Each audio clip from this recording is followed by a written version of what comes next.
अमरावती शहरातील रस्त्यांची दुर्दशा, त्यावरील खड्डे, साचलेले पाणी, चिखल यांनी नागरिक त्रस्त झाले आहेत. अशा रस्त्यांवरून पायी चालणं, वाहन चालवणं, मुलांना शाळेत जाणं अशक्यप्राय झालं आहे. या त्रासातून कोण आमची सुटका करणार, असा नागरिकांचा खडा सवाल आहे. वलगाव मार्गावरील जईद नगर येथे पावसाचं पाणी साचलं आहे. नागरिकांना रस्त्यावर साचलेल्या पाण्यातून जाणं येणं कठीण झालं आहे.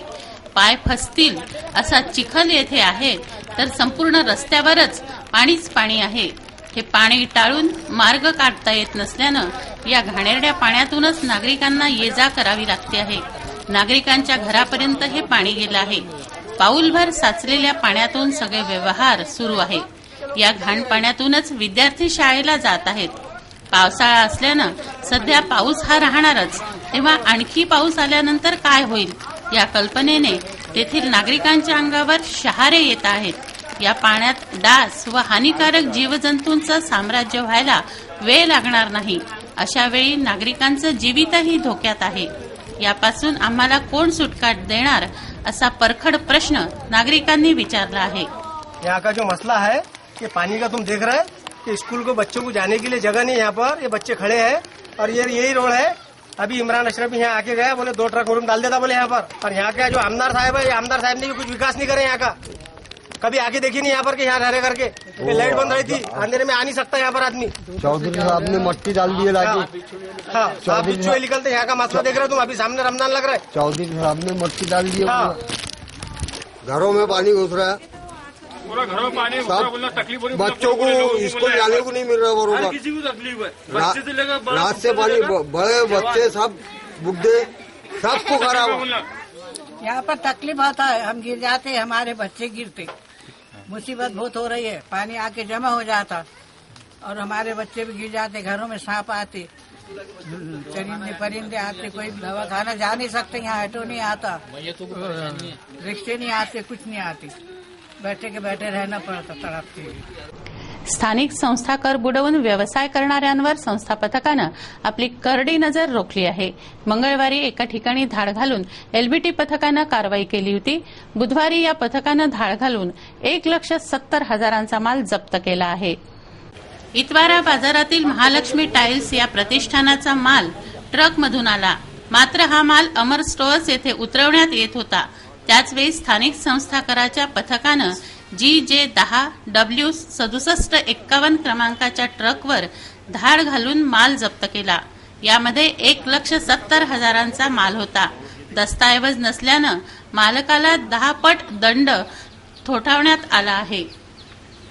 महानगरपालिकेच्या एलबीटी पथकाने मिसा श्री पकडे यांनी आज इतवारा बाजारच्या मागच्या बाजूला महालक्ष्मी टाईल्स येथे त्यांच्याकडच्या बिल नसताना सुद्धा, अमर टेक्सटाईलच्या नावाने बिल असताना सुद्धा तिथे फ्लोअर टाईल्स उतरवण्याचा प्रयत्न केला. अशा प्रकारे त्यांचं रजिस्ट्रेशन नाही अशांच्या नावाने त्यांनी माल बोलवलेला होता आणि वेगळ्याच ठिकाणी उतरवण्याचा प्रयत्न करत होता. आता ज्यांच्या नावाने बिल आहे आणि त्यांचं रजिस्ट्रेशन नाही आहे याची खात्री करून त्यांना 10 पट दंड वसूल करण्यात येईल. सर, माल किती आहे? 1,70,000चा जवळपास माल आहे. एक नजर बातमीपत्रातील अन्य महत्वाच्या घटनांवर. शहरातील अवैध वाहतूक रोखण्याची मागणी प्रहार संघटनेनं केली आहे. याबाबत आरटीओ अधिकारी शेळके यांना निवेदन देण्यात आलं. ग्रामीणचा परवाना असलेले ऑटो सर्रास शहरात धावतात. अशा अवैध वाहतुकीवर प्रतिबंध लावण्याची मागणी प्रहारनं केली, ती आरटीओ अधिकाऱ्यांनी मान्य केली आहे. भारनियमनाने नागरिक त्रस्त आहेत. पुढे मुस्लिम बांधवांचा रमजानचा सण आहे. रमजान दरम्यान तरी कमीत कमी भारनियमन होऊ नये असं निवेदन राष्ट्रवादी काँग्रेसनं दिलं आहे. उपमुख्यमंत्री अजित पवार यांच्यापर्यंत ही मागणी पोहोचवण्यात आली आहे. मुख्यमंत्री महाराष्ट्र राज्य को पार्टी की ओर से और अमरावती शहर के तमाम मुसलमानों की जानिब से अमरावती शहर में जो लोड शेडिंग चल रही है, आने वाले 10 तारीख से रमजान महीना शुरू हो रहा है.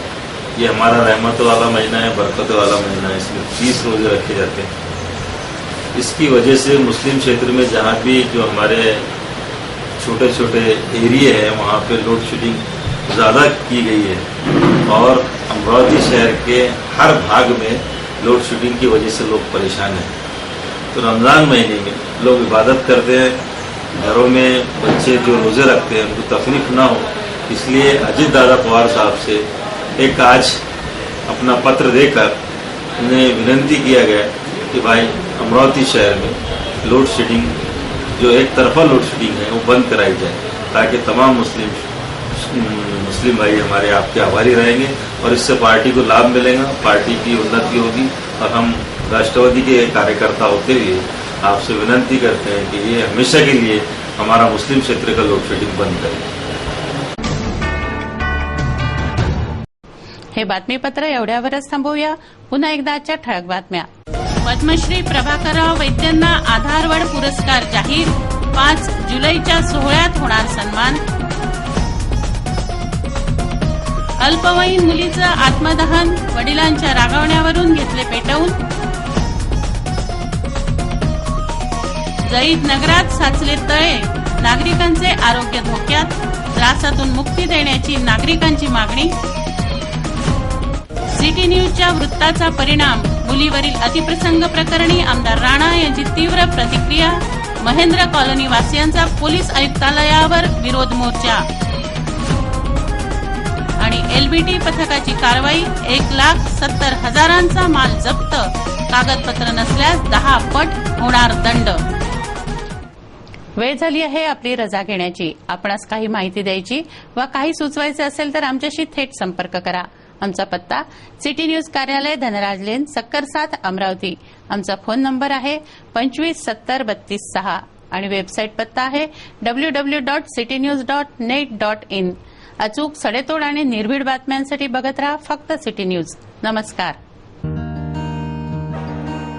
इस दिन का सबसे सुहाना पल कौन सा है, क्या कहता है घर आ जाओ. India Bulls Home Loans.